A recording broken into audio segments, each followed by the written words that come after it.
In chapter 29, verse 46 of the Quran, the text commands Muslims to engage with Christians and Jews, the people of the books, gracefully, saying, "We believe in what has been revealed to you and what has been revealed to us. Our God and your God is one, and to him we submit." Yet many Muslims today say something very different. Instead of affirming agreement with what has been revealed in the Bible, they accuse it of being corrupted and changed, that the God of the Bible is no God at all. In fact, numerous times the Quran spells out what it thinks has been revealed to the Christians and the Jews, calling the Torah and the Gospel a message that was sent down by God. If Muhammad has doubts, the Quran says that he should go and ask those who have been reading the scriptures revealed before him. Contextually, the only times the Quran has talked about previously revealed scriptures is when it's talking about the Torah and the Gospel. Muhammad is told by God here to go talk to the Christians and the Jews because they have revelation given to them already. Muhammad should have confidence because in the very same section that says that the previous scriptures were revealed, it also says that no one can alter God's words. We know exactly what the Torah and the Gospel would have looked like in Muhammad's day. We have copies,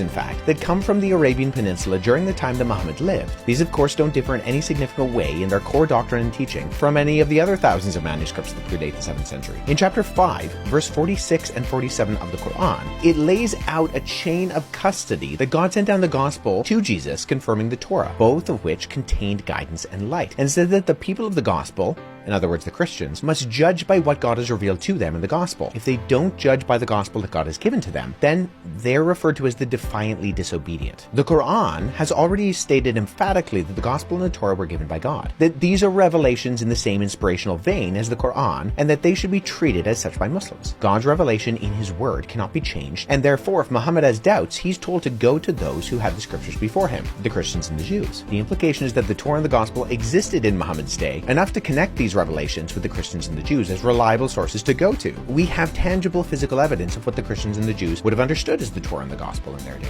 There is no indication in the Quran of any substantial corruption or complete extermination of the Torah and the Gospel. If there was, the numerous times the Quran makes mention of them would have no reasonable application. The Christians and the Jews cannot judge by what has been revealed to them if they no longer have it. If the Torah and the Gospel are God's words and no one can change God's words, an accusation of corruption towards the Torah and the Gospel is one that either makes the God of the Quran out to be a liar or incapable of doing what he says he can do. But this brings me back to chapter 5 verse 46 and 47 of the Quran. In order to take this passage seriously, a passage that addresses me personally as a person of the Gospel, a Christian, I run into a problem. If I judge the Quran by the Gospel, which I am commanded to do in order to not be one of the defiantly disobedient, I find that the Quran misunderstands, lacks comprehension of, and outright contradicts the Torah and the Gospel. So if the Quran is true, and I obey it in this instance, by the standards it tells me to judge by, I find the Quran false.